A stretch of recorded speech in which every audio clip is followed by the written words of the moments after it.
धनुष्य रवींद्र वायकर यांची निशाणी काय? मोदींची निशाणी काय? महायुतीची निशाणी काय?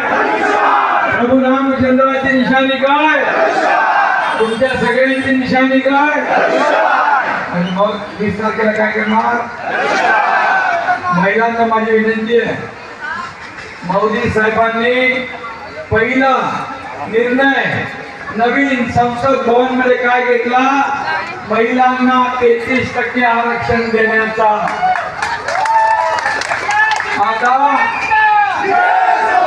महिला भगिनी खासदार आमदार पण होणार आणि म्हणून 7 वाजता सकाळी 20 तारखेला मतदान करायचं आपल्याला. करणार ना? आपल्या परिवाराला सगळ्यांना सांगणार. रवींद्र वायकर यांना मत म्हणजे मोदींना मत, धनुष्यबाणाला मत म्हणजे